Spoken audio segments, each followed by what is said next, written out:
listening to The Starting Zone, a podcast about World of Warcraft and the people who play it. And now, here are your hosts.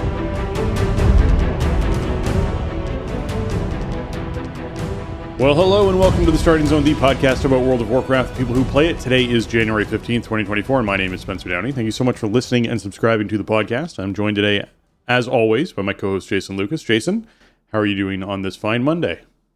Spencer, hello. I'm doing well. I have not been blown away or washed away by all of the weather that we're currently experiencing in North America, although it did become like wintertime temperatures around here. So yes, that's good.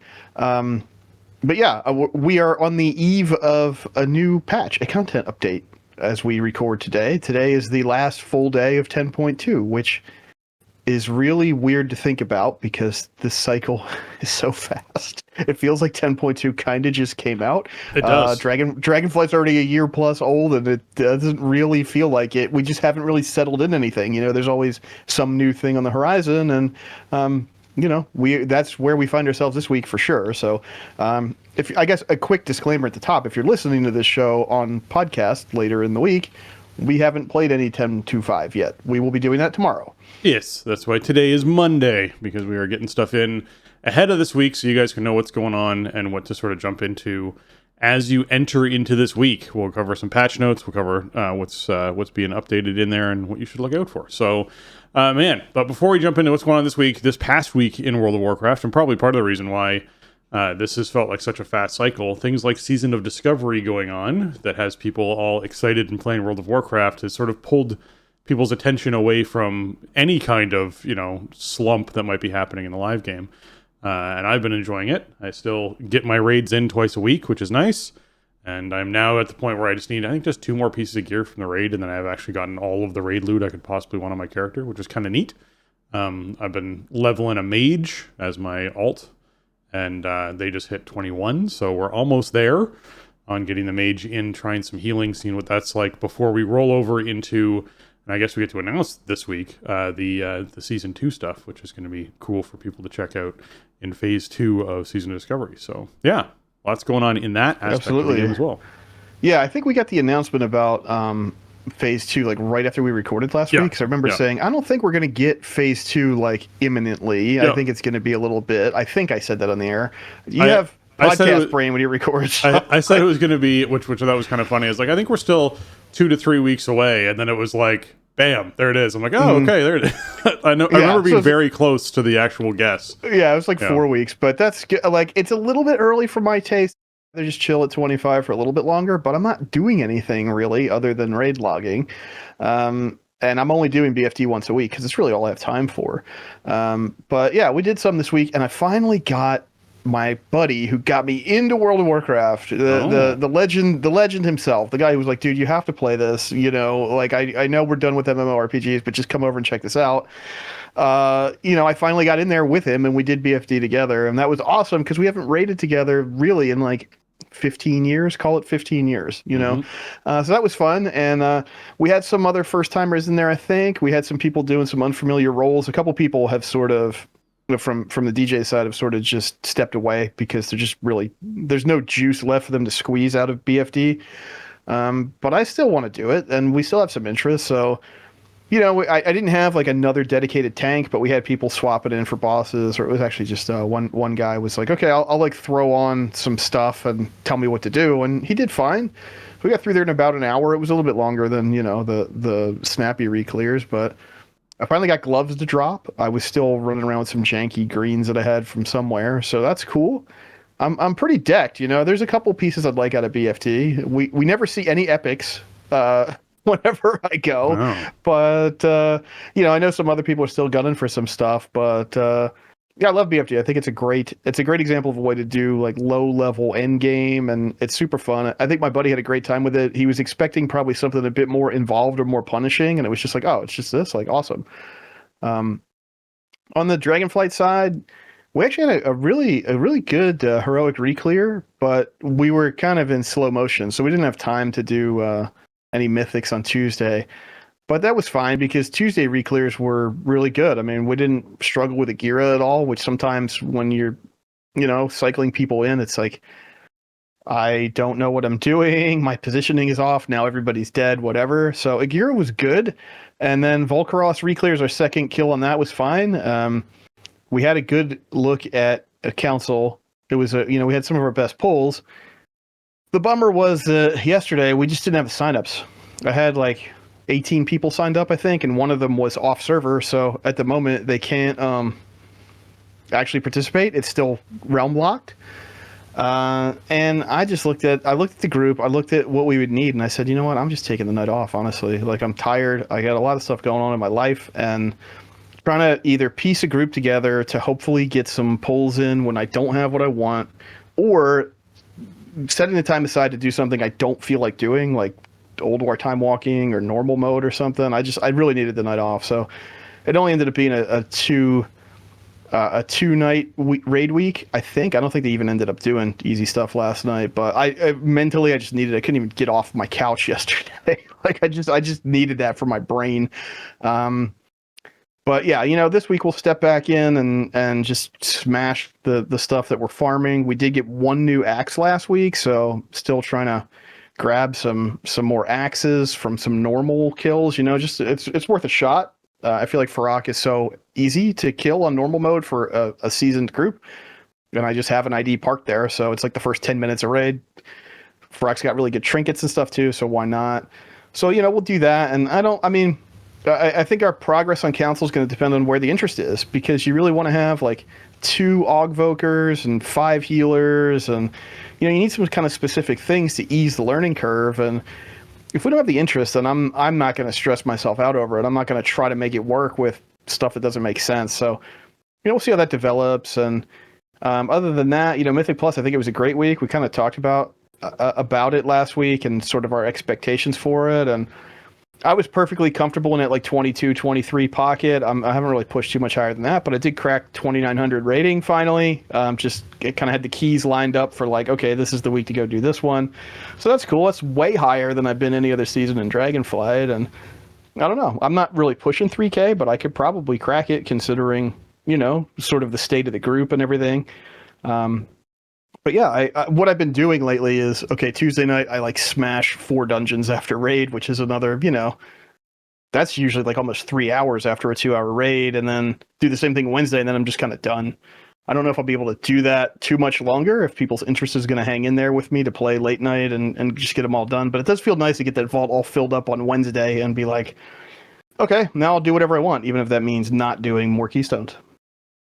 Nice. Yeah, it's been a good week for Mythic Plus. I had another friend of mine swing by yesterday, and I was chatting with him for a bit about World of Warcraft, and he's pushing for that 0.12% or whatever it is of Mythic Plus to try and get into the title. Yeah. And he's 60 points off, so he's pushing it hard in this next little bit to try and make sure he secures his place. But he's very much enjoying Mythic Plus, and that's his main aspect and way of playing the game when he's not off working. So it's neat to see everyone just enjoying it so much and see the increase in dungeons being run. There's a lot of stats out there right now of people running dungeons and how many dungeons are being run since last season. So first season of Dragonflight, very popular, obviously, as it would be, has everyone sort of exploring the content and getting used to it. And then this season is the next resurgence of Mythic Plus. So they've clearly been doing some correct things in the game and riding that hype wave off BlizzCon to keep people interested and keep people doing it. So good to see. I'm glad that all that's getting fit in. But let's jump in to what's going on this week in World of Warcraft, because we got some fun stuff to cover with the patch coming out tomorrow.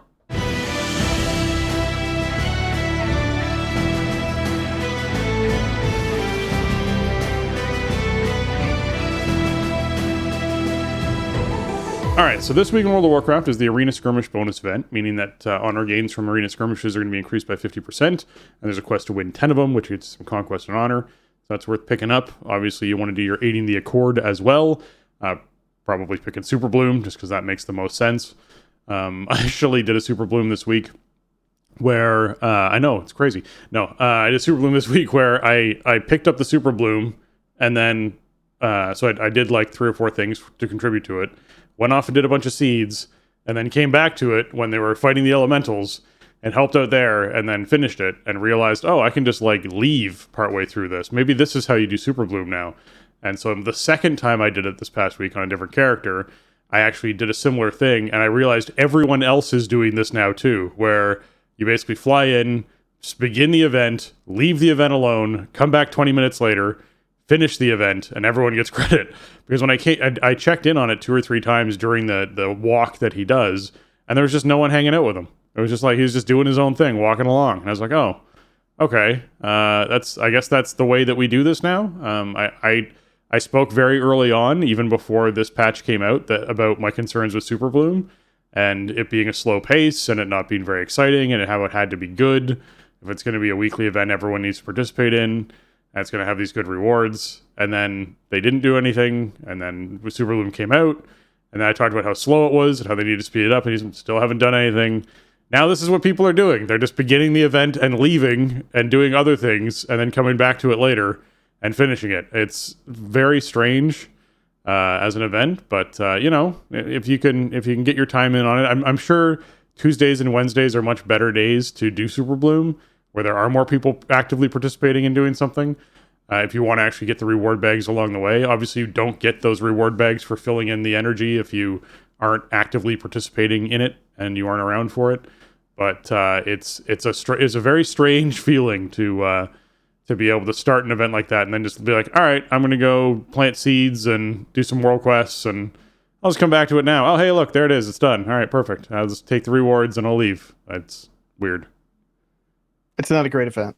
Let's be as fair as we can. It's not a great event, but it is the thing that you probably want to choose for Aiding the Accord this week. There are reasons to do it, right? It is the current lucrative thing, and you could double dip because there's a quest just to do one anyway. So, yep. Whatever. Like it's the way to go, I suppose. But yeah, it really isn't fun. I mean, part of the problem that you're outlining, like, you have the bar that fills up and you get the little reward bags as the bar fills up at different thresholds, but there's nothing really good in there. So it doesn't matter whether you get 1 or 3 of those because you don't want really what's in it anyway. So, whatever. There's a lot of stuff about Dragonflight that's been great. But they threw a lot of stuff at the wall. And one of the things they threw at the wall was like every patch has a public event, an outdoor thing, some kind of spin on that. And there's probably too many of them, and they're not really engaging or super rewarding. And this is just the current one. So here we are. I mean, I think they realize this and are course correcting it in the future. But for now, you want to do a weekly Super Bloom on whatever characters you care about. Yeah. Yeah, it is what it is. All right. PvP Brawl for the week is Temple of Hot Magoo. This is the Temple of Hot Magoo, more fast-paced. Your players are able to sort of throw the orbs around to each other, and you are also on a 5-second respawn timer, so it's substantially more fun. And it's just this is just fast-paced. This is one of my favorite brawls. This is what I did a ton of back in BFA. Whenever this was up, I would just run this for a huge portion of the week because it was just a really fun brawl. So I'd get in there, have a good time building up the stacks, throwing it to your buddies, watching them get one shot, then killing the person who picked up the orb, and then taking the orb back again, and it's a good time. Definitely enjoy some Temple of Hot Magoo.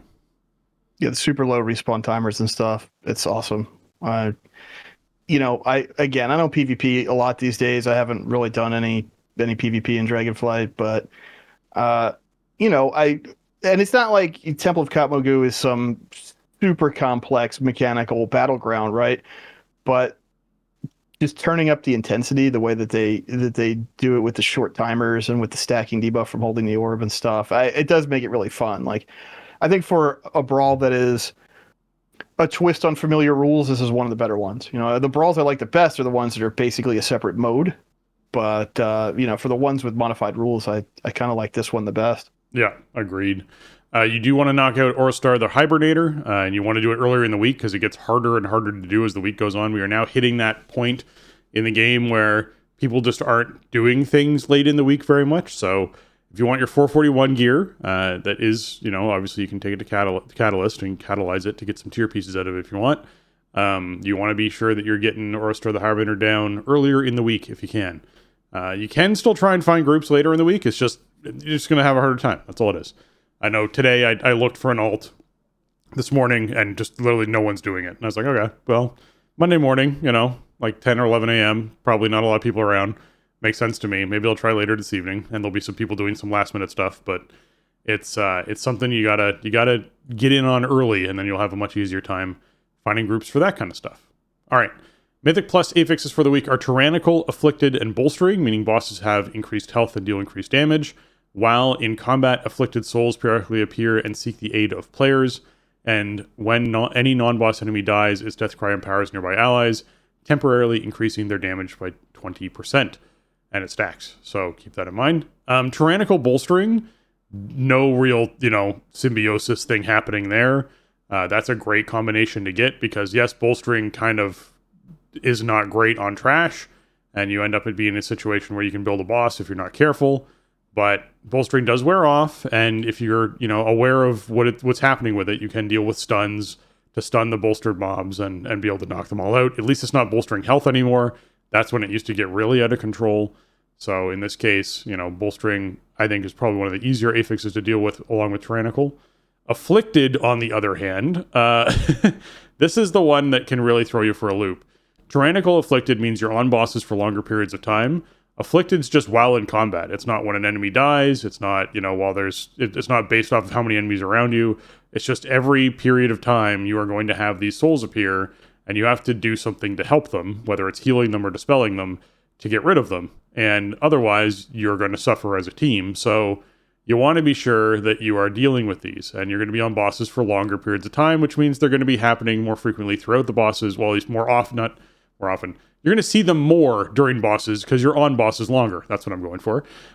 So you want to be sure that you're aware of this, dealing with this, you're changing your spec up so that you have a way of helping your team deal with Afflicted as much as you possibly can during this week of affixes. Yeah, this week is kind of a mixed bag, I feel like. Bolstering really isn't that bad anymore, and it's way better on non-fort weeks, right? Like, the mobs are already not doing bonus damage. They're just doing their regular damage scaled up, and they don't have that extra bonus. So an extra 20% on those is not too punishing compared to a fort week where they're already doing more damage anyway, and then they're dealing 20% more damage on top of that. So, I wouldn't say it's like a free affix necessarily, but there's not that much you have to do to play around it, right? Like, if there's a really dangerous pack, I guess you can try, cleaving everything down or whatever, but you can CC and stun up bolstered enemies, right? If you need to, if something's really a problem, you can interrupt them. Think of like maybe the Snapdragon pack in Throne of the Tides. There's a pack that has like 5 or 6 Snapdragons in it, and they have like the stacking debuff that goes on their targets. Like that plus bolstering, that could be kind of gnarly, but ultimately just kill trash, and if something's bolstered, kill it, whatever. It's not gonna cost you a lot of time as long as you don't die. Tanks hold your cooldowns, damage reductions, or whatever for when you start seeing the bolsters go off. Wait until then to pop a big button, maybe instead of on pull, especially since it's not fortified. Afflicted is where it moves into the mixed bag area, I think, because this is super comp dependent. I can't help my group with Afflicted. There's nothing I can do about it. I have no way to make the Afflicted go away. Luckily, I am not dependent on pugging in order to complete keystones usually. So I will be able to form groups and run keystones this week. But if you are a warrior or a DK or a similar class with no ability to remove Afflicteds, you might have trouble getting into groups this week, and that's kind of obnoxious. Afflicted's not really fun. It's just this maintenance thing you have to pay attention to over and over again. It will accept like basically any kind of dispel, or you can heal it up. So keep that in mind. And also probably worth just communicating with your group before you put the keystone in. Like, hey, everybody's got their Afflicted build set up, right? Just make sure that people have their dispel or whatever they need to do ready to go. Because I remember the last time we had an Afflicted week, we had our group, everybody's like, yeah, good, okay. And then we got started, and then the first Afflicted spawns popped up, and 2 people in my group went, oh, I forgot to take the talent that I need for this. So, just communicate, make sure everybody's on the same page, ready to go. It is a comp-dependent week. You can't really ignore the Afflicted. I mean, I guess if an afflicted goes off, like one of them goes off once in a while, it's not going to wipe you necessarily, unless it's like really bad timing. But you can't really do any kind of key that is appropriate difficulty for your group and just ignore this. Like, you have to counterplay it. You have to dispel or heal up these mobs that appear. They will appear during boss fights without exception. It's not like it gets shut off just because you're fighting a boss. So, yeah, a little bit. This is a little bit dicier than last week. It's way more comp dependent. I still don't think it's like a super hard week in the grand scheme of things. In the long history of Keystone Dungeons, it's considering our dungeon pool and tuning, the state of class design. Overall, like, I think this is still fine. I'm looking forward to doing keys this week, as I have been all season. But you do have to pay attention to afflicted. Somebody's got to do it.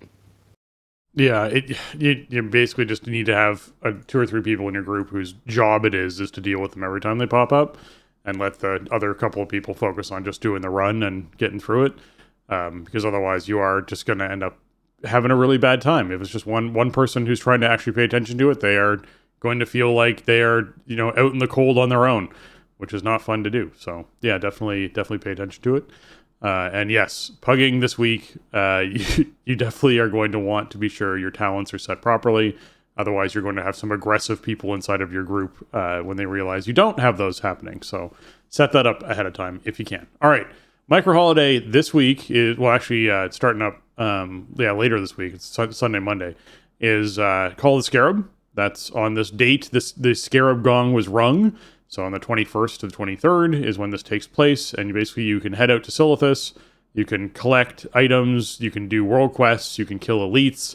And you can contribute towards the gates. And then obviously the highest scoring faction's banner between Alliance and Horde will fly over the gates all year. And this is per region. So, EU, NA. So we'll be able to see who actually wins this out.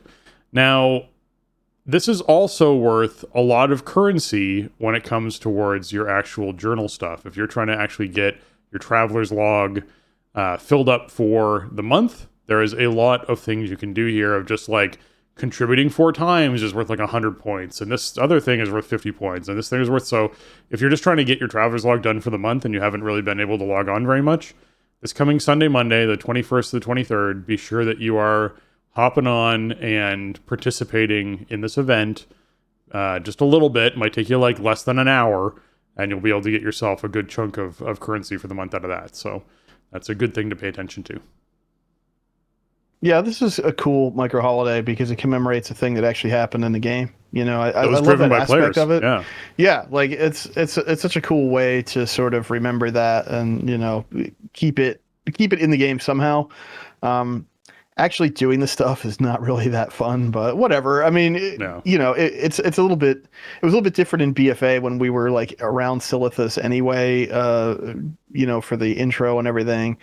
Now it's like, there's really no reason to go out there other than to do this, and I don't know. I mean, it's kind of cool. It's cool to remember the AQ event and everything and the gates opening. I mean, I gotta point out, this will be the first time you can do this event with dragon riding. I'm just putting that out there. You're gonna be able to literally zip around this place on a dragon mount, doing these quests and whatnot. It will go faster than it has ever gone before, and it'll look more dynamic. So there's a chance that this is going to be, an easier time to get that traveler's log currency and feel like you're participating in this. Yeah, that's true. That's a cool twist on it this year. I think Horde has won NA the last 2 years running. So we'll see. We'll see who wins this year coming up. I would love to see like participation stats year on year. I got to think that this just becomes less of a thing that anybody's doing, and this is also the first week of a new patch, and I know this isn't like a massive patch to spend time into, and there's like a ton of stuff that your main needs to be doing or whatever, but I also feel like participation is probably going to be really low this year, considering it's the tail end of the first week of a brand new patch. So I don't know. I mean, they do it on the anniversary date, right? So they don't take stuff like that into account. It's January 21st, which means it's time for Call of the Scarab. That's just how it is, it's awesome, but also The timing sometimes is unfortunate. I think it is this year. Yeah, it just didn't. And I do enjoy that we're gonna have dragon riding for it. That's the one highlight I would give for it. Is it's gonna feel really fun to be zipping around the world on a dragon riding mount, and I think it'll feel really fun to be doing these world quests on a dragon riding mount. Because otherwise, I feel like this event would be it just feel like a slog. Everyone's used to dragon riding, and then suddenly you go to the old world to do a bunch of world quests and stuff, and you don't have it. So I think that's gonna feel really good. All right, hot fixes for the week. A couple of hot fixes here we're going to highlight. One of them is for Vengeance Demon Hunters, where they fixed an issue that prevented Volatile Flameblood's Fury generation from correctly randomizing each time it triggers. I assume this just means people are getting very consistent amounts of Fury happening there. What it means is you just log in and out until you get the high roll, and then you just stayed logged in for everything that you wanted to do. Okay. Yeah, not really how that was supposed to work. Boy. So. Yeah. I mean, it makes sense, right? If that's the way it's behaving, then what other choice do you have? You can't just be running around with it permanently low rolled. Oh my goodness. So yeah, that was the thing. I mean, these hotfixes are from last Monday, so because we gotta. Again, you may have heard on the show today that there's a patch coming out tomorrow. Yeah. So hotfixes were kind of quiet, but this was kind of a funny one because. It was. Yeah, it was just that was sort of the workaround to the bug was just keep relogging until you get what you want. Bad behavior to encourage. Yeah.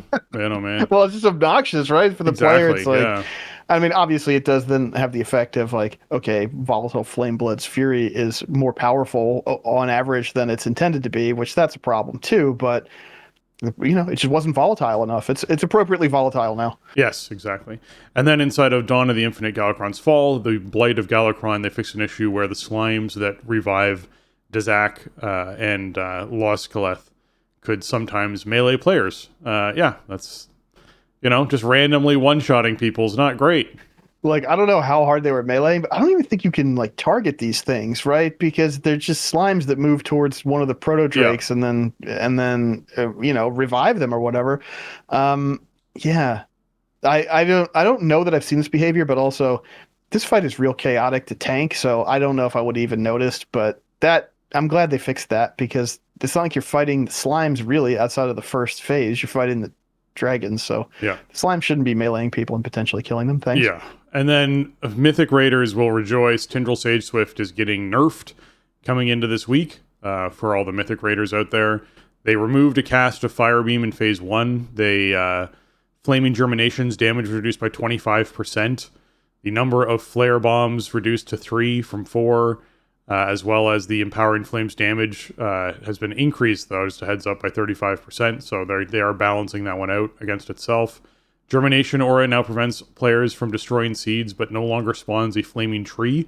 And the number of seeds spawned is now reduced by 4 on Mythic difficulty. So, yeah, just keep that in mind for all the Mythic folks out there, that Tindral has gotten some twists and changes to it, and this should be helping you all out getting that boss down soon, which would be great. So, yeah. These are massive nerfs to Tindral on Mythic. We don't have full... If there's other tuning, this is the only information we have right now. But I mean, that's this I think this really this definitely is going to make this boss much more killable for many teams. And we are 2+ months now or so into Amir Drasil, and it's just time to start chipping this stuff down. There's still not a lot of kills on these top end bosses, worldwide. So. What else do you do? They have to start making these adjustments, and I think I mentioned last week. I think overall, the lower difficulties of Amir Drasil are in good shape, but I wouldn't complain about nerfs. It's just something that encourages people to keep playing as stuff gets a little bit older. We're through the exciting part of this season, right? We just are. Yes, teams are still progging and stuff, but it's becoming more of a slog for many teams who've been playing since this opened in mid-November. Just to re-clear or to okay, let's work on this boss we haven't killed yet. So the nerfs are just psychological more than anything, yes, they help with kills and everything, but they help people feel encouraged to keep playing and to try the next boss or whatever, to go back after it if they kind of brick walled. So I don't know. We'll see if we get any more. I think they should do more, more nerfs across Amir Drasil, honestly, but these are ones we know about right now. Yeah. Another thing that came out shortly after we recorded last week was the choose your own tier set stuff for season 4. Basically, Kaivax came out and just told everyone, hey, you know what? For season 4, we're going to mix things up again. We're going to do it so that you can choose which appearance you want your tier set to be for Season 4, and which set bonuses you want for each spec from the choice of all of the previous season's tier sets. This means, in Season 4, Demon Hunters might vote for a set that has the look of Season 1, with the Season 2 set bonuses for Havoc and Season 3 set bonuses for Vengeance.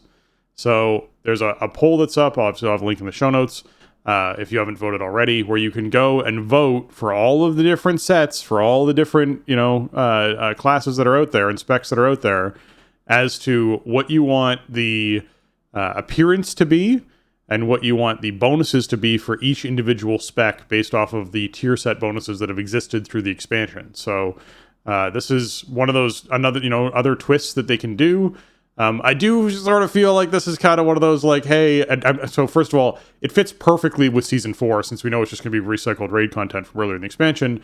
Why not recycle tier as well, and mix up the bonuses a bit, and that can be kind of like a spicy way to do tier stuff, and people can live in their favorite tier set bonus for their class for the longest period of time as we sort of wait for changing over to the next expansion.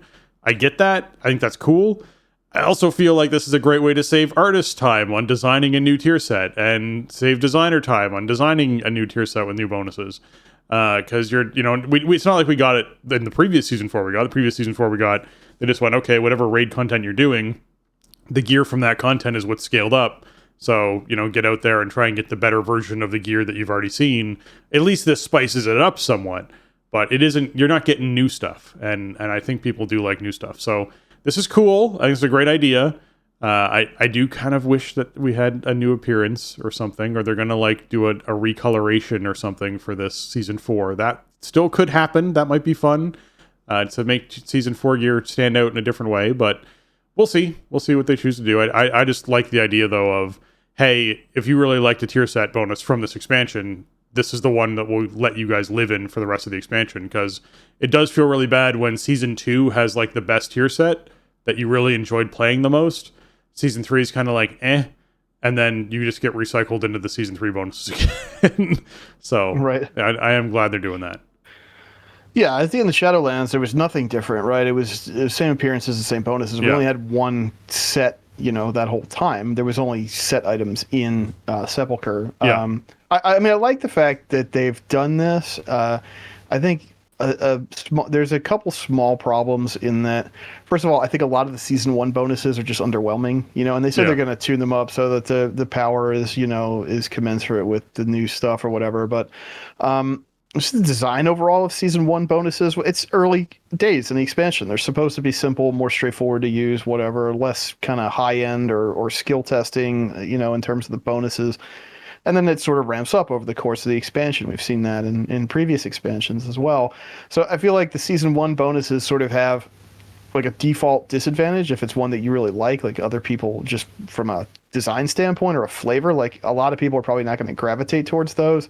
And the promise of we're going to tune them up, it's, that's a bit nebulous. That's not real reassuring, I think, for a lot of people, where it's well, this bonus would be super cool if they tuned it to be really strong. And that if is huge out there versus a bonus that is good.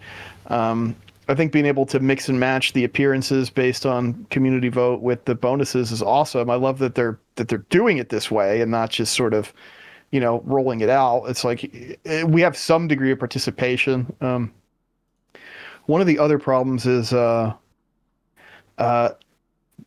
because of the world that we live in, right, with the meta information about World of Warcraft, you go to your class Discord and you go to your spec channel and they tell you what to vote for. Yeah. And then people are just going to do that, and that's gonna have a huge impact on the voting totals.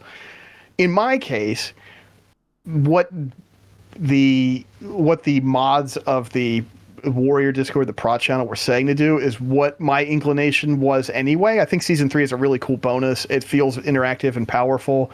It lets you sort of weave in a different maybe build than we've had before, or at least change up your priorities. So Season 3 would be my preference, but they are, the admins there are pick Season 3, it's our best one. And so a lot of people are just going to do that without really thinking about it. But so in some situations that may be kind of not great, but in my case, I feel like it for Warrior. I mean, you have the one that makes Thunderous Roar really cool and awesome, and also a huge a defensive benefit, and then you have the other ones which are okay. You know, like you have the one really fun one to play around with, and then the other two are fine. But for other specs, it might not be like that. So here's my issue with this system of how they're doing this, all right? It all happens through the forums. There's no announcement in game about doing it. You could easily set up a poll system in game that did this when you logged in, when you chose your spec, whatever it was. Just cycle through your specs. Each time you pick a different spec, you get an opportunity to vote. Your vote is logged. We, have done that.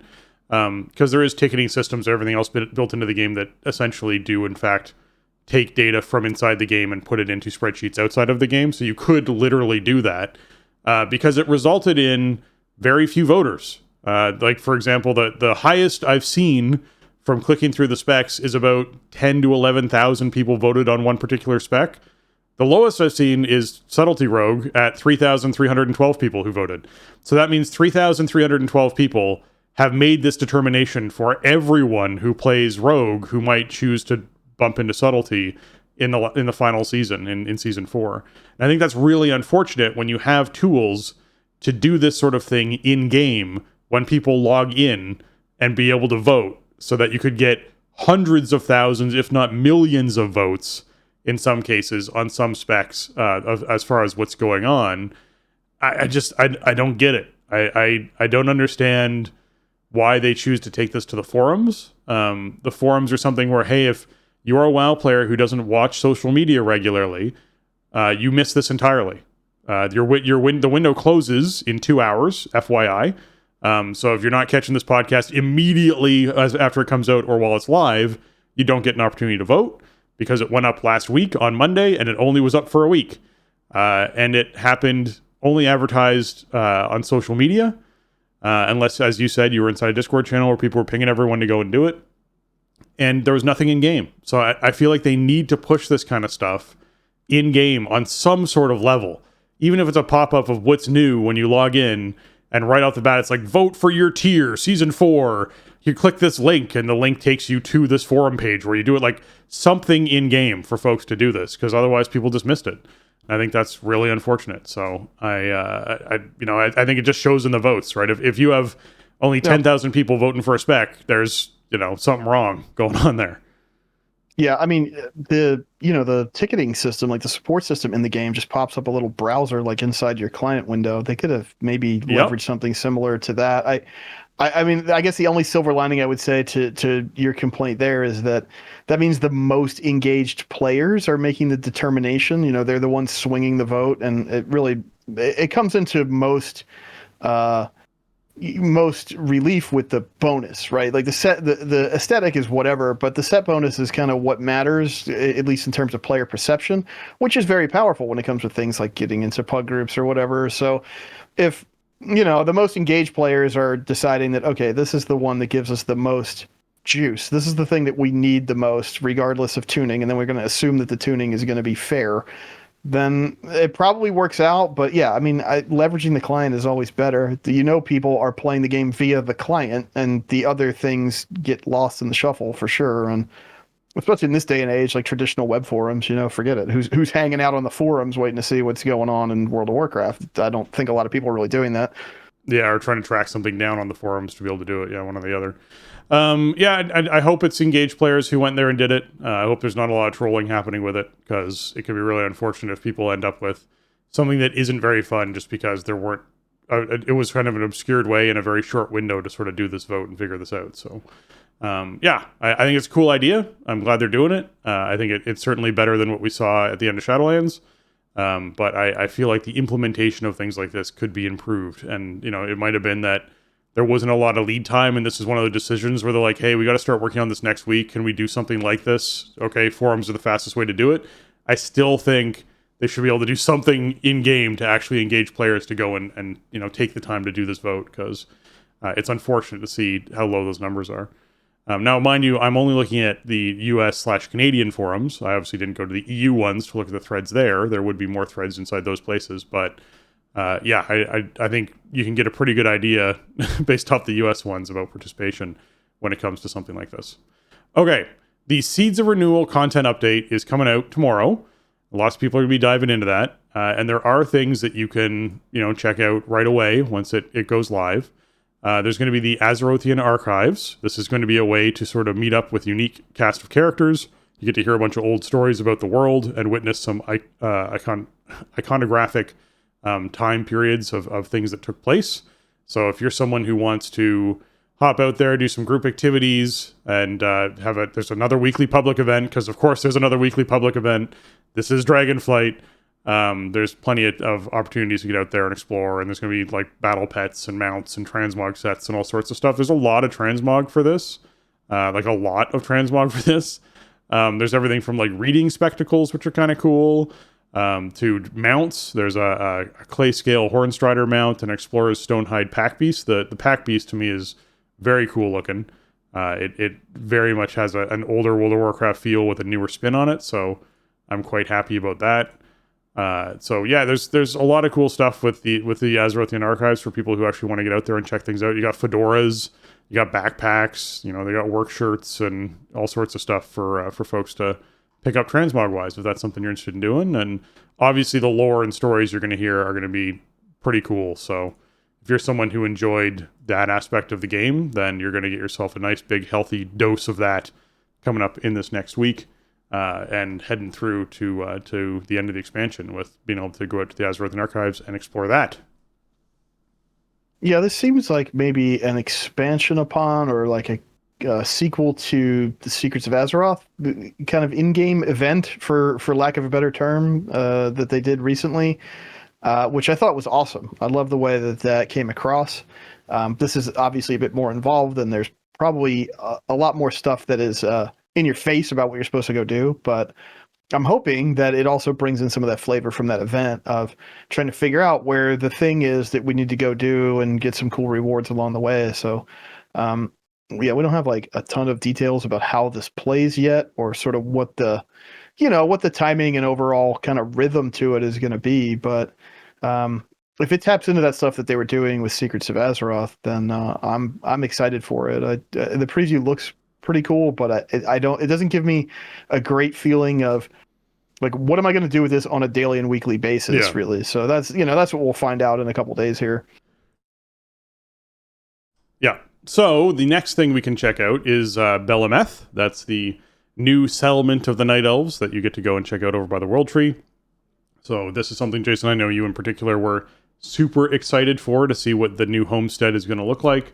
I'm sure there's going to be plenty of, again, lore and engagement for that will be happening there. You'll be able to go into the Emerald Dream area and the Yggdrasil and hang out there for a while, which would be kind of fun for folks. Yeah, and all kinds of new cosmetics are available there. Obviously Night Elf themed. It's the new home city and everything. I think there's some questing there as well. So I guess I never really expected them to bring in the new Night Elf home this way, but I'm glad that they have. I think it's the way they've told the story of the Night Elf people through Shadowlands and into Dragonflight has been, I think, really well done, and sort of really honors the history of the game and the fiction around the game. And I'm excited to see this be a part of the game world now, and have like a full functioning city that's active in the ongoing story and everything. And to get some cosmetic looks and stuff along the way is really cool. I don't know if it's just going to be stuff to collect or if there'd be little, breadcrumb quests or whatever to go find stuff, but we'll check that out this week. You would think this would be, and maybe in previous years it would have been like an expansion headline feature, right? This is okay. We're going to wait until the next .0, and then guess what? We're redoing the Night Elf city, and it's going to be in this place, and here's all this stuff, and now it's in a .5 patch and the tail end of the expansion. I think it's cool because it keeps the momentum of the story moving forward. It's awesome that they can deliver this right after the patch that included the Emir Drasil raid and everything like that, right? Like we've talked a lot over the years about how certain story threads feel like they have no momentum, and part of that is just the way that WoW gets produced and published, and I certainly think that that's still true. But on this particular one, like they've carried this story forward through a couple different consecutive patches now, and those patches are like 2 months apart all the time. So that's pretty great. It's cool that they were able to push this stuff live this way, where as players we've sort of just defeated Farak and saved the world tree and everything, and now we're getting the city spun up right in the game. I love it. Yeah, this means one of two things to me, which I guess are kind of opposing things. One is, while they want to get this in this .5 patch so that people have time to enjoy and explore it, because next expansion, this is just not even going to be addressed. It's just sidebarred kind of situations. They just want to get it out of the way. Or it means, hey, we want to get this in early enough that people can explore and enjoy it and know about it because it plays an important part in next expansion, and we want to be able to actually have this established already and have the timeline be that this has been established and things have happened, and now it's, the world tree is playing a pivotal role. That's one of they're, totally opposing, but they could both be possibilities when it comes to this. Yeah, I think from a gameplay standpoint, also, like, the racial capitals really don't matter that much anymore. So that's sort of like a knock on it, I guess, right? Like, you're not. I don't know. Are we gonna have a new, like, low level starting experience around Belemeth? I don't think so. No. Nothing has been said about that. That would be really cool if they did a new narration with the camera doing the slow pan around Amir Drasil, being like, the Night Elf race once occupied this other area inside of Darnassus, and now they're moved to, like, that would be cool. I'd be down for that. Yeah, I don't think any of that stuff is involved with this. So it's more just like, okay, the Night Elves need a place in the world, and so that's that. And I don't think it's going to be a big part of anything moving forward as much as, is Ironforge going to be like? Yeah, probably not. We'll go there for some reasons and some quests and whatever, and then maybe there's a scenario here or there or whatever. But it's the way the modern game works. It's like, when you're in an expansion, you just live there, and whatever hub city is in that expansion is where your character lives, and then you move on to the next one. So I don't, I think this was more like, okay, the Night Elves need somewhere to live just for, the world to make sense. Yeah. And, so we're going to do that. We're going to give it its own little room to breathe, and then we're off to the next thing. That's the way I'm looking at it. That's how I feel as well. All right. Dragon riding is available wherever flying is available. All right. Like I when I first heard, Dragon riding is available in Azeroth, I'm like, well, it does encompass Wrath of the Lich King and that area, and you can fly around there. I think, like, that would make sense. People were doing stuff in, a lot of these other areas as far as dragon riding goes when there was the ability for, it was back in beta. People were using dragon riding all over the place. But yeah, it is actually wherever flying is available. So there's only a couple of places where flying isn't available in the game. And that means that you could, dragon ride around wherever you want to dragon ride around. This is probably the most exciting thing coming in for me in all of this. Storyline-wise, there's something else that's coming in that I'm excited about. But as far as mechanics go for the game, I think this is going to make the game substantially more enjoyable for folks. It does feel very stale to do normal flying and normal flight in the old world. So I'm very glad that dragon riding is coming in for this. I do hope that they add some updrafts and add some stuff like that to sort of help you traverse areas, longer areas with longer flights. I do hope that it is possible for you to, like, plot out a path that takes you from one end of a continent to another end of a continent. I think that might be really cool and really fun to be able to do, as long as you sort of follow the right paths and catch the right updrafts and whatnot. That would be possible. I think would be great. Do keep in mind, this is going to feel very weird in the sense that there's not a lot of verticality to these zones. By comparison, like, you used to be able to essentially run up a mountain on your character and get to the top of the mountain, and you might take enough fall damage to almost die if you jumped off of the top of that mountain. It wasn't really all that vertical a space. So, you are going to, like, basically launch into the air and be as high as the highest point in a lot of cases when you initially launch off of your mount, because it will make the world feel a lot smaller as far as the old world goes. So I get why they're slowing it down a bit there to sort of help folks not feel like they could just literally zip from the top of the continent down to the bottom of the continent, like, super fast. But just keep that in mind when you're doing it. I think it's just going to feel really fun for a lot of players, though. Yeah, it's a great addition. I mean, I think the first time we got a chance to play around with dragon riding in the alpha, it was like, oh yeah, this is great. This is a huge addition to the game. It changes everything about traversing the outdoor world, and it's going to be good, and people are going to like it. And when can we have it everywhere? Right? That was sort of the progression there. Yeah, so that's going to be this week, which is really cool. I mean, yeah, it's not going to be as fast as it is in Dragon Isles, but it's still going to be really fast. Um, but the zones are a lot smaller, and I'd imagine there's tech hurdles with like how fast is it safe to go as you're like passing through different zones and Yeah, stuff. there's that too. Yeah, I mean the verticality. Yeah, the zones aren't really designed to support dragon riding, obviously, but you do have the thing that gives you extra vigor at least. Like you have those on-demand vigor charges now at least, so that helps a bit. I see people portaling to Mount Hyjal and then just jumping off of that cliff and doing the whole continent. That's what I picture people doing. Yeah, there you go. That'd be fun. But yeah, really, really cool addition to the game, and kind of just default, and when new players get into the game, this is just how they're gonna learn to play it and engage with it and move around the world pretty early on. So I think it makes the game feel a lot more modern. It's just more like a video game in 2024 to be able to move around the world like that. So it's just a big win. Yeah. Reclaiming Gilneas, this is the story point that I'm excited about seeing more of. King Greymane is ready to retake his kingdom, but Gilneas isn't as empty as expected. Help reclaim what is lost and return the kingdom of Gilnean, the kingdom to Gilnean hands. I've always got a soft spot for the Worgen in my heart, and I really enjoy their architecture and their world that they live in. It's just very cool. It's very spooky. I've always enjoyed that, so I want to see what happens with reclaiming Gilneas. So I'm pumped for that aspect of the story point that we're going to be getting. Yeah, I mean, so this is another one where this is we've kind of been waiting for this shoe to drop for a long time, and yeah, it's not like the focal point of an expansion story or anything. It's not a huge expansion launch feature. It's a story that's going to be told through questing and whatever else they incorporate into this feature in this patch. We haven't really seen too much again lately, and obviously he was a pretty big player throughout Legion and BFA, a little bit less in Shadowlands, and then he's sort of been gone. So it'll be cool to see what Gen's been up to and what this ultimately results in. I have a feeling this is going to be minor gameplay impact. Like it'll probably just be a story that we play through, and maybe you get some cool reward for having done it.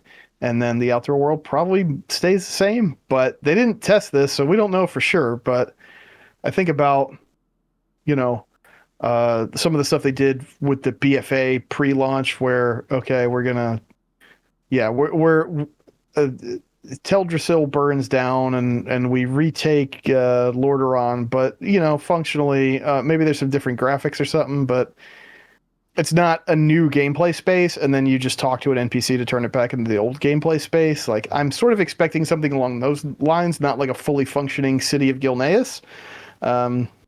So that's kind of, I think it's just more of a storytelling vehicle than anything, but it's a story that needs to be told. I mean, we've been waiting for the next chapter of this for a long time, and you kind of got the sense that the Greymane Sylvanas conflict was going to be inevitable for a long time, and then obviously it was, but it didn't really. Gen wasn't really like, he wasn't really like a focal point of the conclusion to what Sylvanas had going on. But then, obviously, he's got a lot of stuff to clean up in the wake of what Sylvanas did to Gilneas and the war and everything. So, I'm interested to see it. They haven't tested it, so I'm not like I really keep an eye out for spoilers and stuff anyway, but I don't think anybody has seen this outside of Blizzard, so it'll be cool to see where that goes tomorrow. Yeah. Follower dungeons, speaking of big features, this is the biggest feature we've seen come into the game for a little while now. This is basically the ability for you and maybe one or two friends to be able to queue up for normal dungeons, and it will fill in the other spaces with NPCs. And then we got more information out of this blog. They put a little blog post about follower dungeons that I was pretty excited about, because I didn't realize you'd have this feature, which is taking the lead, or not taking the lead if you want. You can actually tell your NPC group to take the lead, and you just follow along as your NPCs lead you through the dungeon, or you can choose them to stop and follow your lead, and you can lead them through the dungeon. I didn't realize that was going to be an option. I think that's great because it just doesn't make sense for someone who's learning how to play a DPS or a healer to be the one who's doing all the pulling for the group. That doesn't make a lot of sense. So being able to go, hey, I want to progress through this dungeon and I want you to take the lead as the tank, even though the tank is an NPC, that's cool. I dig that that's a feature. Or if you want to essentially hit pause and go, hey, I need to go to the bathroom, you can take the lead and they'll just chill with you until you get back from taking your break or whatever it is you need to do. And I love that. I think that's great. There are some restrictions they're putting in place, which I also am very appreciative of, because this could be a nightmare for people who are looking forward to play the game on launch. Follower dungeons have precautionary measures in place. The initial limit will be that you can do a maximum of 10 follower dungeons per account. That's sort of every day. That's the per day cap is 10. And also that these are all considered started once the instance is created from that regular non-follower dungeon with players. Obviously, people who aren't doing follower dungeons, this isn't a problem. There's no limit on this. But so if you are someone who's like, hey, I want to do one of my 10 for today now, queued into it. Oh, oops, actually my PvP queue popped. I'm going to pop into that instead. You've now done one of your 10. The moment it's created, it counts as one of your 10. And the reason why they are doing this, my assumption is so they don't get DDoSed by people generating dungeons. I think there'd be very easy for folks to just essentially, botters, whatever it is, to just chain create dungeons over and over and over again and completely slow down the servers and crash the instance servers and create huge problems for people. So by doing 10 follower dungeons per account, you are limiting the ability for that to happen, which I think is really big. So yeah, that's a smart play by Blizzard in that case. So yeah, taking the lead, something I'm looking forward to, and the limitation they threw out there is that these two pieces of information make a lot of sense. Yeah, this is a great feature. And again, I feel like I'm repeating myself, but this is another thing that seems like it would be an expansion feature, right? This is something underlying, like on the back of the box, if you will. Not many of us have boxes anymore, but still, I mean, this is a big deal. It's something that other games have done for years now, and the players have been asking for years. I think it gives people a great option to experience dungeon content if they're not comfortable with playing with strangers or whatever, or they don't have other people to play with, or maybe they do have those things, but they want to try a different role or a different class or spec, and they're not really feeling too confident about how it works in practice. I love the inclusion of it. The limit for 10 per account is a little unfortunate, but I think they have to do it that way because you don't want to break your instance servers by pushing this feature, right? Like we also need to do other things with the game, and people are going to be in here slamming these just to get an idea of how they work and stuff when it launches. And it sounds like the intention is not to keep the limit at 10 forever, but it is a precaution so that the service can continue to function. So understandable. I'm sure there are people who are bummed who are like, oh, I was going to do, I have all these alts I wanted to play, and I was going to do, 8 dungeons on each of them, the first day or whatever. Get my vault going for these characters. You're not gonna be able to do that, but it's a great feature. The timing is weird because like we mentioned last time, I think like it's Dragonflight dungeons that are eligible for these. It's not older dungeons, so therefore it has like very little crossover. I guess no crossover with the current Keystone pool because there's no normal version of Dawn of the Infinite. So it's not going to get you ready to step into Keystone dungeons, but if you just want to practice how to play a particular spec or something in sort of like simulated combat and very low stakes, like this is a perfect feature. If you just want to see those dungeons, experience the story, maybe do some questing or something that you have in there that you never got around to, I think this is a great option for it. Plus, I guess the other thing that I just thought of, there's no queues, right? Like you do this at your schedule, at your leisure. When you want to do it, you push the button and it spins up the instance for you. You're not waiting for it to fill out with other players. So that could be really cool if you're just trying to get something done fast, on your own schedule. Yeah. Outland Cup is the other thing that's coming out with this. January 18th, we're going to see that kick off. It's going to run until the 31st of January. And you're going to be able to soar through the skies around Outland in this dragon riding racing event. Basically, there's 13 races across Outland, normal, advanced, reverse variations. You can earn rider's badges and exchange them for rewards, different transmogs, things like that. You complete all the cup cases on gold to get the Outland Racing Completionist achievement on gold, and the Outland Racer title, as well as the Ruby Riders of Azeroth Tabard. And you head to Valdrakken and speak with Lord Adastraz near the Rostrum of Transformation to pick up your initial quest. The new rewards are available for this. They're kicking off a bunch of new ones, which makes me wonder if they are doing any old rewards with this, because it's interesting to specify new ones. But yes, new rewards are available with this. So you're going to be able to get even more customizations and stuff. The introductory quest for the Outland Cup has been changed, just a heads up, to require the player to complete all of the races. So you actually have to go out and do all of the races there, all 13 of them. And players will now be rewarded with 80 Riders of Azeroth badges for completing that quest. So that's a nice, big, old, hefty reward right off the bat for folks to help them get some customizations and cosmetics purchased. Mount customizations will now be used when racing in the Outland Cup. So you actually have the customizations that you want for your mount, which I think is great to help people get that sort of emphasized. And players will be granted a maxed out dragon riding talent tree when racing in the Outland Cup. So this is, again, hey, you just are on the same page as everyone else. You aren't worrying about being behind someone as far as talent points go. Players that haven't unlocked dragon riding yet will also be able to fly their courses using loaned dragon riding mounts. So if you are someone who has not unlocked dragon riding yet, you're just hopping back in, this is something that you can do, which I think is great. The Grotto Netherwing Drake and Flourishing Whimsy Drake have been added to the list of the available loaned dragon riding mounts. So if you're someone who wants to check out the Whimsy Drake, you can. It's very cool.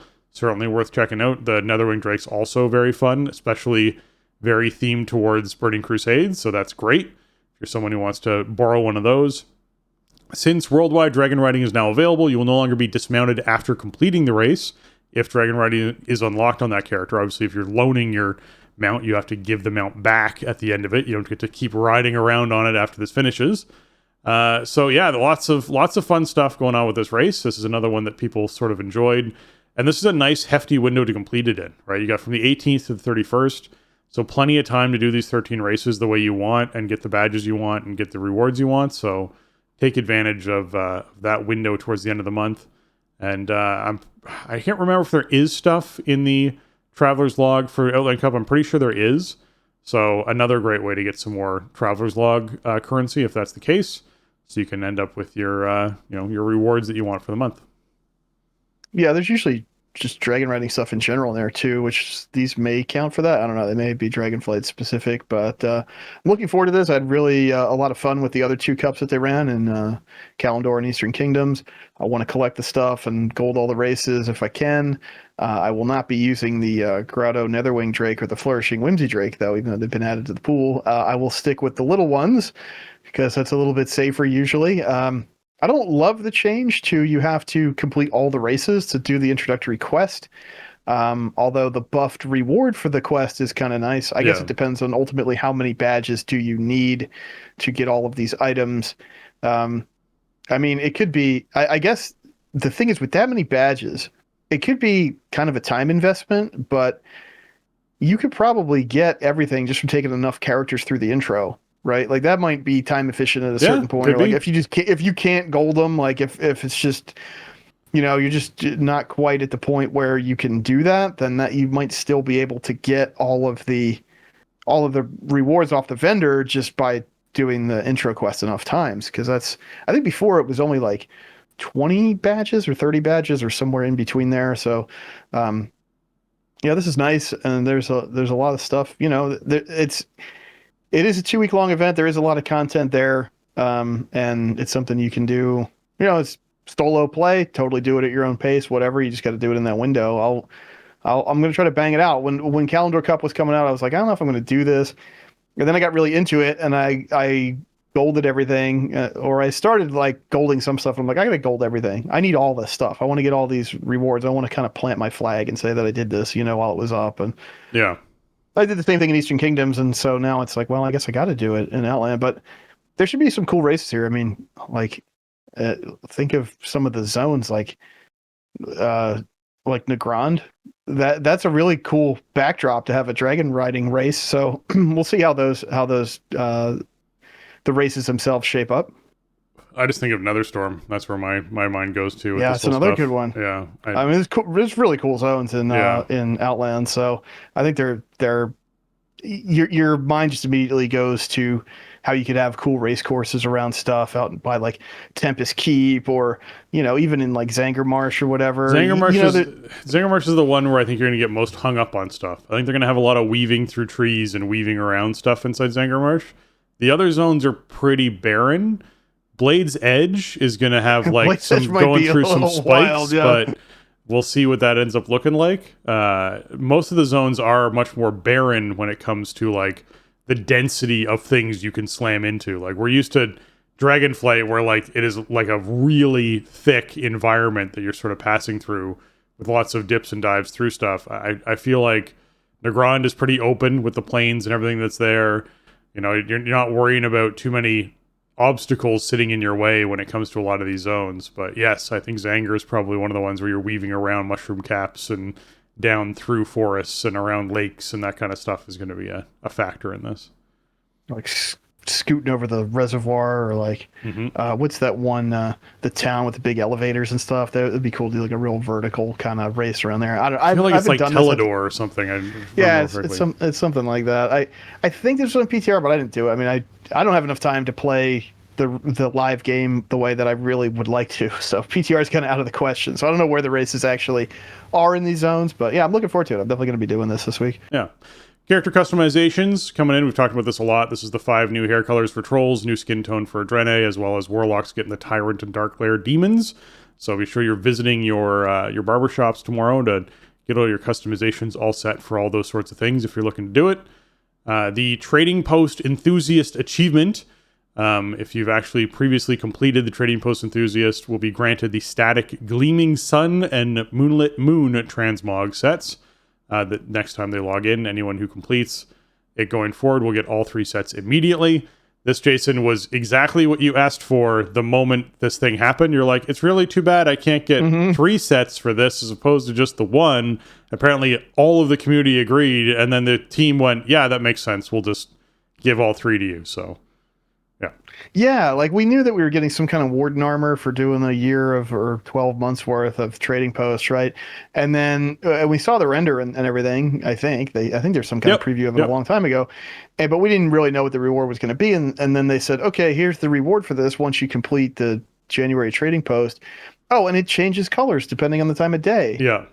And then we all went, oh, but I like the green one, or I like the white one, right? Yeah. So. Yeah, they flexed on it pretty quick, but obviously they couldn't do it quick enough to have it fixed for, January 1st when people were able to start earning it. So, this is great. Thank you for making this change, and now you can grab if you have this done, you'll just have them, and if you haven't finished it yet, then you're not going to have to wait to get the color changing one and the 2 separate looks. So, yeah, very, very nice change. Got some Drakthir character updates coming in as well. The new pass ability, Empowered Soar, which allows you to essentially soar the same way as you would dragon riding. It grants access to vigor and all the dragon riding abilities. So, heads up, that's pretty awesome. You get to soar around with your own wings much more effectively. You also get the Expedited Takeoff passive, which soars cooldown is reduced to 10 seconds. So you actually can, pop off land, that kind of idea much more frequently. And Soar Dragon Riding will become available after learning Dragon Riding on the account.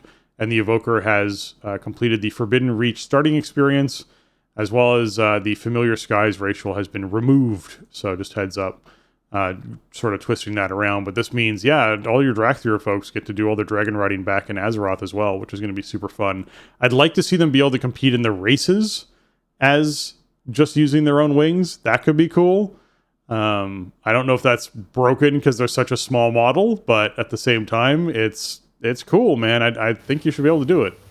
You'd have to do it if you could, because they're so much smaller than the mounts. It would just be the only way to go. It'd be so much easier to avoid stuff. But Yeah, this is basically just turning Drakthir into, it's sort of like Druid Flight Form in a way, right? It's a dragon riding equivalent of that. So, yeah, big win. It just, I think it just makes sense to do it this way. If you could dragon ride everywhere, then why not? Yeah. All right. One of the most exciting visual updates that we're getting is all the Shadowlands Covenant abilities are getting visual updates to match their class visual kit. And basically, they're going to be adding a way to revert these back to Shadowlands visuals if people preferred those in a future update. However, log it in tomorrow, your Convoke the Spirits or Divine Toll or Sepsis or whatever is all going to have a much more elaborate, much more themed to your class as opposed to Shadowlands appearance to them. And some of these look phenomenal. So definitely be excited about pressing your big buttons when you're going to get these visuals going on. I am curious about, what this is one of those updates that feels like there's going to be something that was overlooked somewhere and visuals are being shown to people they shouldn't be seen and it's messing people up on bosses or something. I feel like something like that's going to happen here, but it's such a cool update that I'm excited to have people have their big powerful buttons have more class themed looks to them, because some of these visuals we've seen have been really good. Yeah, and I think honestly, a lot of the Shadowlands stuff I don't think really fit with the overall aesthetic of WoW, and it really sticks out like a sore thumb sometimes in now being in a more traditional like Warcraft setting.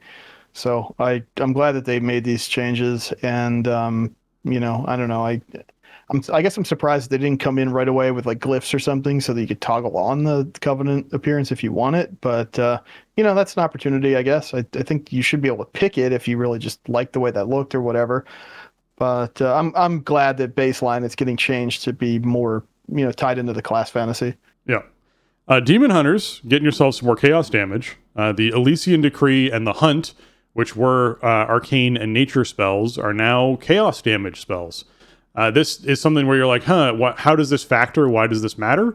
A lot of the time it doesn't, except inside, I would assume in this case, a PvP scenario where you can take reduced damage from certain sources based off different abilities, and that's where this comes into play. Chaos damage is its own damage type, so these just now align better with Demon Hunters in general. So that being taken care of here, so just keep that in mind. Evokers, they did a little developer note here for preservation. They said, we would like to maintain reversions to feel more rewarding for Preservation Evoker, even when playing an Emerald Blossom focused build. As a result, we are trying to tying in cat. Oh my goodness. As a result, we are tying in casts of Reversion and Essence Burst. This should make the rotation flow of Preservation smoother and more enjoyable. Since this introduces more mana-free spell casts, we also are increasing the mana cost to compensate. So we're seeing Essence Burst now trigger from casts of Reversion. We're seeing the mana cost of most spells increase by 10%. The grace period now increases healing by 10 to 20% on targets with your Reversion, which was 5 to 10%. So that's actually a doubling of that, which is really nice. Timeless Magic now allows Temporal Anomaly and reduces the mana cost of Reversion, Temporal Anomaly, Echo, and Time Dilation by 10 to 20%, as opposed to 15 to 30. So that's a mana cost increase. So yeah, they're just tweaking you to make Reversions feel more impactful. And we'll see if Preservation enjoys this change or not, because I'm sure they're going to communicate that out there. Yeah, we're not seeing like a ton overall of class and spec updates as we've seen in some of the other content updates throughout this expansion, but this is probably one of the bigger ones for this patch. I mean, there's a couple other ones, but this is a bit lighter overall in that sort of class rework type of philosophy. But hopefully these changes feel a bit better for Preservation. Yeah. Mages, your shifting power is now an arcane damage spell as opposed to a nature damage spell, which also factors in here interestingly, right? So if you get interrupted while casting an arcane spell, you cannot cast other arcane spells. And so I'm wondering if this changes the spell type as well, from being a nature spell to being a arcane spell, or if it's just the damage type. And if it is just the damage type, now my mind's starting to get curious about, okay, in Rogue, they're changing Echoing Reprimand changes to physical damage from arcane. This is one of the things you're like, okay, is there something coming up in the next expansion that has resistances or is affected by certain damage types? Or where's the factor that's starting to become a little bit more at play here if we're seeing these tweaks come in? Because it doesn't make a lot of sense to do this at this stage of the expansion. To be like, yeah, we're just doing a little maintenance here. These arcane mages shouldn't be doing nature damage. That doesn't make much sense. We're just gonna change this over to arcane. Like, okay, but are you doing this because something that's coming up? So I want to keep an eye. I'm going to keep a finger on this this whole deal as far as the arcane damage, nature damage thing, to see if there's something coming up next expansion that factors in damage types. Because it's a little curious.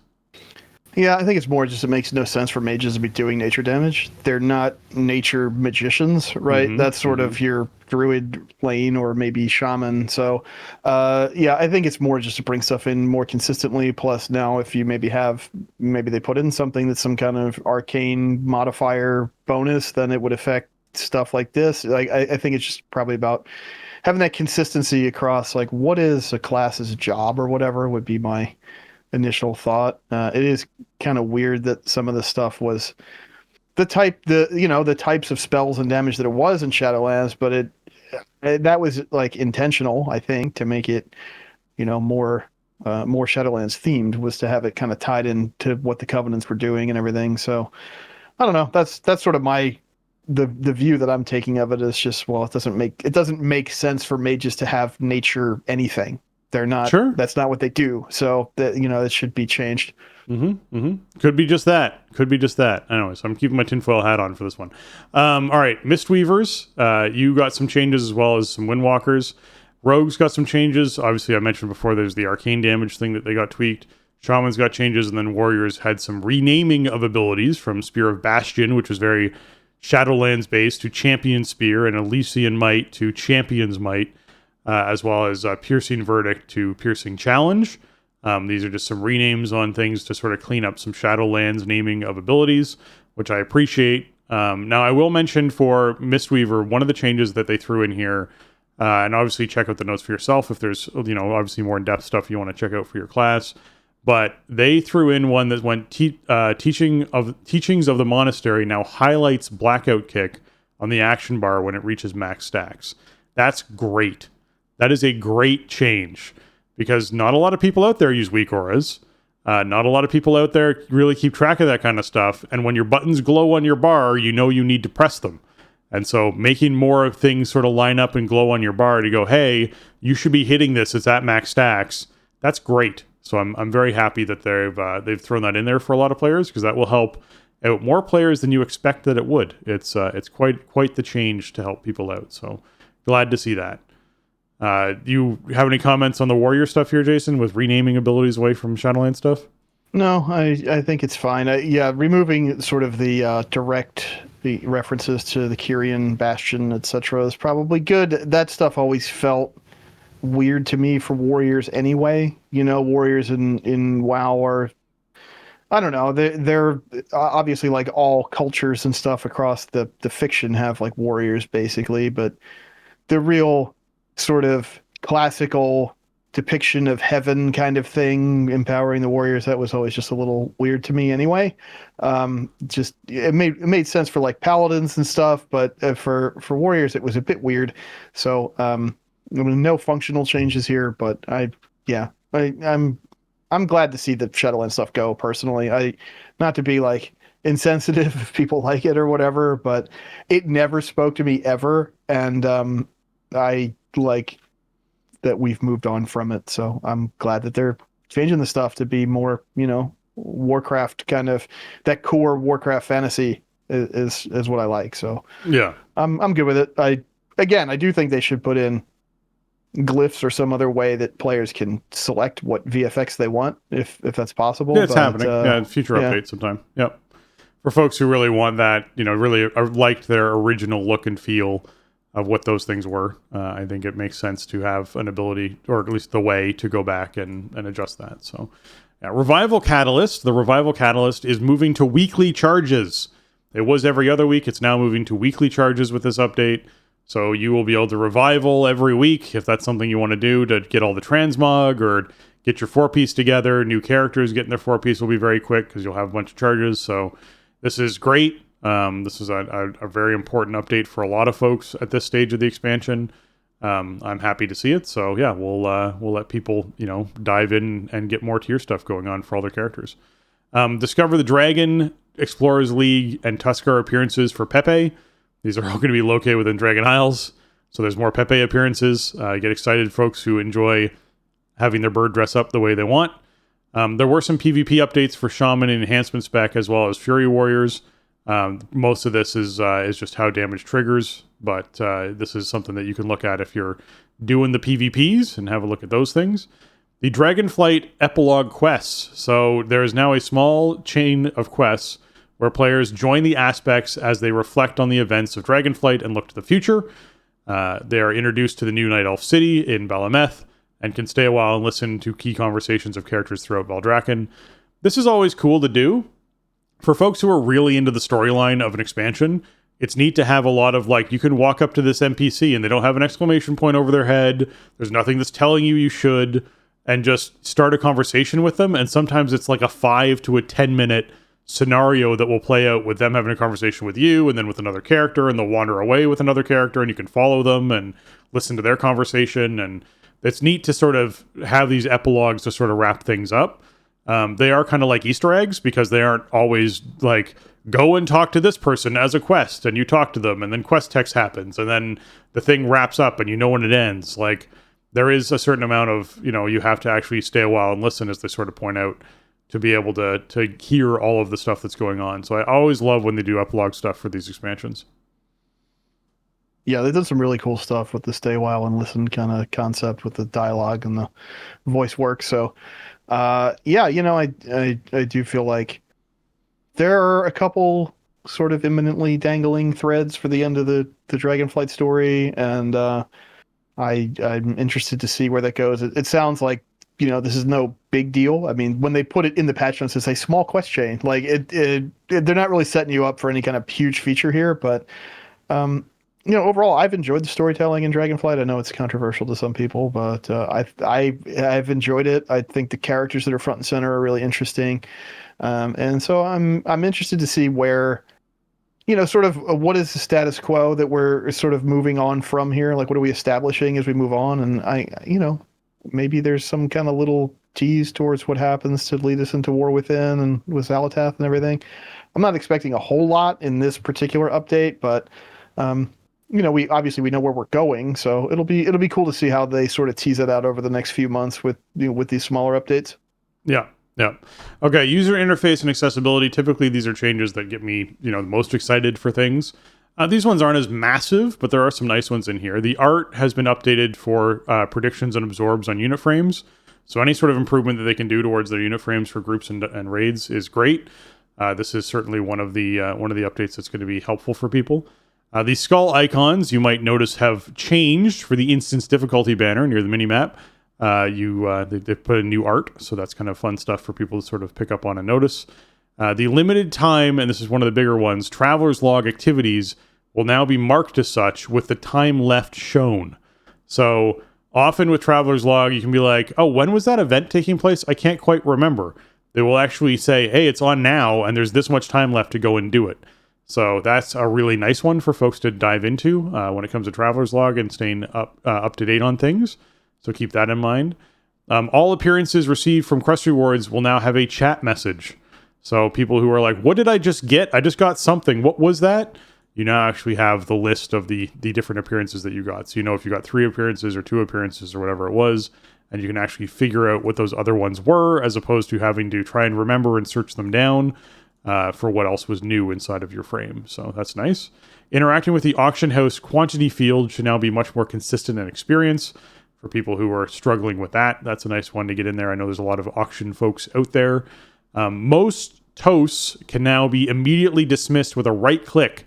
This includes toasts that appear near the top center of the screen, such as Great Vault Unlocks. So folks who just get irritated because they want the toast to go away, but they mouse over it by accident, so it's going to hang around for another 5 seconds, and you just want it to go away so you can continue doing what you want to do. You can right click on them now. Those will make most of those toasts go away, which is great. The edit mode frame snapping improvements. You can now snap a frame to any intersection of grid lines. You can now snap a frame center to any grid line, previously only available for the center purple grid lines. So you can actually snap it anywhere. And edge of frames can now snap to the horizontal and vertical lines, regardless of whether the grid is enabled or not. So all of these snap features, very nice for edit mode for folks who need to get things just measured out and aligned the way they want. It's always a nice thing for that, as well as a hex code field has been added to the color picker. The color picker now previews transparency and shows a before and after comparison of the chosen color. So these are all nice little updates to the UI and UI elements. Always a fun little thing to see come in. And I'm looking forward to tomorrow, man. Overall, this is as you said, an earlier update than I expected, but it's filled with things that are going to be fun to check out. Yeah, there's no like huge super, headline feature that you need to be paying attention to with this update, but there's a lot of cool stuff. I'm interested in digging into a bunch of these the new content, and then there's some really nice new features coming in as well. So not like an earth-shattering change to our experience. We're still going to be doing season 3. We're still going to be doing, Emir Jasil raid and Keystones and everything. But, some carrying some of the storylines forward, adding in some new functionality. I'm excited for it. It's not really, I don't know. It's probably stuff that the one-time stuff you could probably play through in like, an afternoon or an evening or something. Mm-hmm. But, we're getting huge benefits going forward with the worldwide dragon riding and the weekly catalyst charges. Like those are some really nice changes that are going to pay off for the entire rest of this expansion. So good stuff.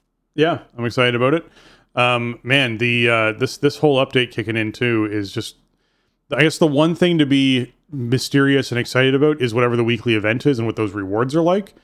Those rewards could be newer, higher item level rewards. We don't know what that's going to look like, so we'll have to hope that that's a good one. We just talked about Super Bloom and how it's a struggle at the moment. It's just not a good weekly event, so hopefully this weekly event's a better one, and we'll have people more excited for it. Okay, with that, I would like to take a moment to thank our patrons. They contribute a ton to our show and help us to improve on the content we create. Today, I'm giving a special shout-out to Alianas, Arajian, Celian, James, Kapawi, Max, Shorel, Rager, and Vespin. Thank you so much for everything you give, as well as all of our patrons contribute towards our show. It means a lot. It helps us create this amazing content, and we want to take a moment to shout out to you all. The newest patrons that we have joining us this week are Derek and Tim. Thank you so much, Derek and Tim, for hopping in to support the show. If you are someone who wants to hop in and support the Patreon, you can do that over at patreon.com/thestartingzone. And you can hop in there at whatever tier is comfortable for you. And we appreciate it. Helps pay the bills, helps keep the show running. We're doing this Monday thing now, so hopefully that stays consistent for us going forward, and we can just, find a groove for what's going on with our schedule again, which would be very nice. So thank you again to all of our patrons and everything that you do to support the show and to support us.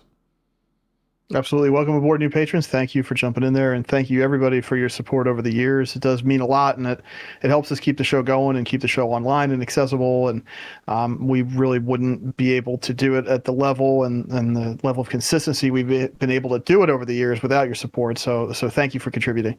Yeah. If you would like to support the show, another good way of doing that is heading over to your iTunes and your Apple Podcasts and leaving us a 5-star review. They really help us out, and we love reading them here on the show. This one comes in from Viator3, entitled Most Comprehensive Weekly WoW Show. There's none better at breaking down the weekly WoW content you should be paying attention to. These guys rock. Thank you so much, Viator. I appreciate it.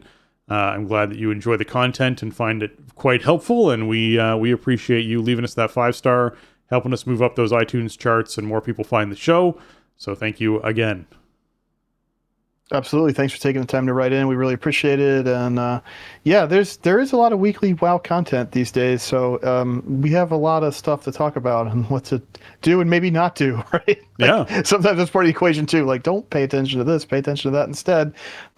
Everybody's time is valuable and limited, and WoW does not always have the clearest signposts. So that's become sort of a function around here. This expansion is trying to zero in on like, okay, what are the things you actually should be doing versus what is all of this stuff on my map? Yeah, and it's a large part of it for sure. So next Monday, obviously, we'll be covering what our first sort of week was like with this patch and some of that content and what the weekly events like, and obviously filling people in about what they should be ready for the following reset.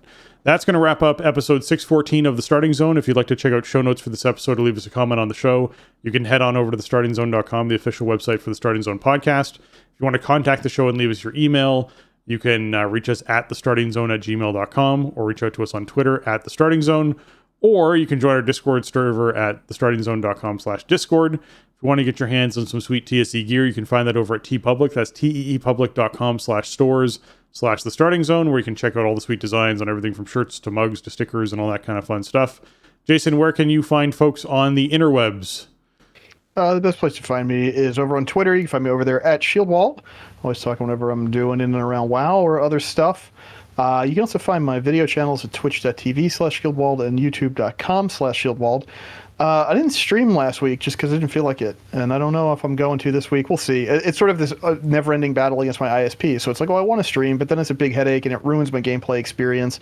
So I don't know. I didn't feel like firing up last week. I might give it a shot tomorrow and see if the ISP wants to cooperate and let me stream for a couple hours.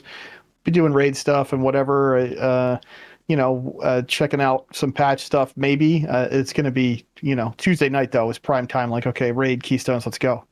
Yeah, if you're trying to find me on my socials, you can find me at Spencer_Downey on Twitter, or at twitch.tv/SpencerHD on Twitch, or at SpencerHD on YouTube. And if you're trying to find me, you can find me over there. Follow up those socials. With that, for Jason and myself, we want to say thanks for listening, and jobs done.